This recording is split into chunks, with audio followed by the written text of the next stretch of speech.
मैं ये हैरान हूं डॉक्टर साहब, प्रोफेसर साहब, ये आंकड़ा मुमकिन है क्या? मैं इस आंकड़े पर सवाल उठा रहा हूं।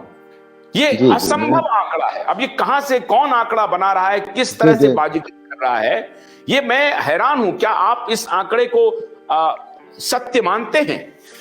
मैं समझाता हूं। देखिए, ये जो आपने एक कंटिन्यूअस सीरीज अपने ग्राफिक में दिखाई भारत की बेरोजगारी दर की, भारत में बेरोजगारी के आंकड़े या रोजगार के आंकड़े 2017 से पहले केवल हर 5 साल पे इकट्ठा किए जाते थे।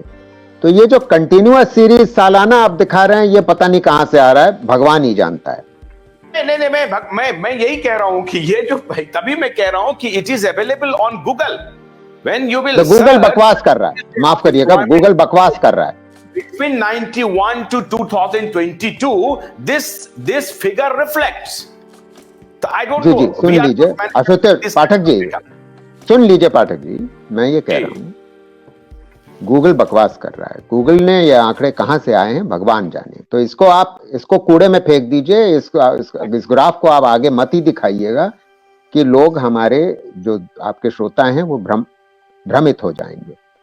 तो मैं अब इन जो असली आंकड़े हैं उनकी चर्चा करता हूं। उनके चर्चा में अभी अपने पहले वक्तव्य में भी कर चुका कि मैंने ये कहा कि जब हमारी ग्रोथ रेट 2004 और 14 के बीच में 8% थी, विकास दर हमारी 8% सालाना के दौर का दर था, वो हमारे देश के इतिहास में सबसे उच्चतम स्तर था कि 8% की विकास दर हमारी थी। उससे पहले न था न उसके बाद रहा है।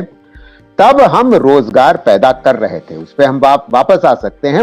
उस समय बेरोजगारी की दर हमारे आंकड़ों के हिसाब से, भारतीय और गूगल नहीं, भारत सरकार के आंकड़ों के आधार पे 2012 में 2% और वो 17-18 में तिगुनी होकर के 6.1% हुई। ठीक है, तिगुनी हुई। तो पहली चीज तो आपके श्रोताओं को यह समझना जरूरी है कि गूगल को भूल जाइए। मैं जो आपको आंकड़े बता रहा हूं वो सरकारी आंकड़े हैं, पुख्ता आंकड़े हैं, कोई इसमें हेर फेर नहीं, पहली बात। दूसरी बात, आपने जो यूरोप और अमेरिका और जापान इत्यादि के देशों की बेरोजगारी दर बताई, हमारी बेरोजगारी दर आज की तारीख में 9% और 10% के बीच में है। तो यूरोप की बेरोजगारी दर से कोई कम नहीं है, पहली बात। दूसरी बात, हमारा देश एक युवाओं का देश है। आधी जनता 26 साल से कम उम्र की है, 2/3 जनता 35 साल की से कम उम्र की है। ये जितने सारे देशों के आपने नाम गिनाए वो सारे वृद्धावस्था वाले देश हैं, यानी कि they are an ageing society. अब हमारे यहां अगर बेरोजगारी है और युवा बेरोजगारी, ये जो मैंने आपको 9-10% बताया बेरोजगारी दर, वो तो एक सारी एज ग्रुप्स का है, 15 से 60 की उम्र के। जो युवा बेरोजगारी है, यानी कि 15 और 29 साल के युवा जो हैं, उनकी बेरोजगारी दर में पहले चरण में आपको बता चुका कि वो तो उससे दुगनी तिगनी चौगनी है। वो यानी कि higher the unemployment rate. Correct, it's not just that, their average for youth is much higher. दूसरी बात पे आता हूं, क्योंकि हम एक विकासशील देश हैं, एक गरीब देश हैं, और हमको कभी नहीं भूलना चाहिए कि हम आज भी बहुत ही गरीब देश हैं।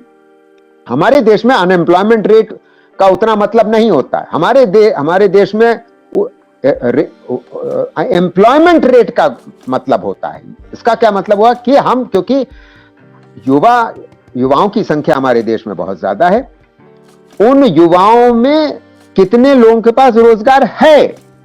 और चिंता की बात यह है कि वर्किंग एज पॉपुलेशन का कौन सा शहर है जिसके पास नौकरी है, वो अनुपात अमीर देशों में करीब 60 से 65% है, हमारे देश में 40% है। पहली बात 40 के इर्द गिर्द है। दूसरी बात 2016 में यह 43% था और वो गिर करके 36% हो गया, यानी कि एम्प्लॉयमेंट रेट भी घट रही है। तो एक तरफ तो अनएम्प्लॉयमेंट रेट बढ़ी, दूसरी तरफ एम्प्लॉयमेंट रेट घटी, और तीसरी बात यह समझना जरूरी कि हमारा क्योंकि गरीब देश है, अनएम्प्लॉयमेंट रेट इसलिए कम है क्योंकि इतने ज्यादा लोग गरीब हैं कि अगर रोज कुछ ना कमा लें, यानी कि कुछ ना कुछ वर्कफोर्स में उनको पास कुछ ना कुछ तो नौकरी होगी, कुछ ना अगर कमा लें तो वो खाएं पिएंगे क्या। तो इसलिए हमारी अनएम्प्लॉयमेंट रेट कम है। वहां यह स्थिति नहीं है, वहां सोशल संगठित क्षेत्र सारा है और उनको सोशल सिक्योरिटी मिलती है, हमारे यहां कोई सोशल सिक्योरिटी नहीं है। तो ये 3 फर्क हैं आशुतोष जी।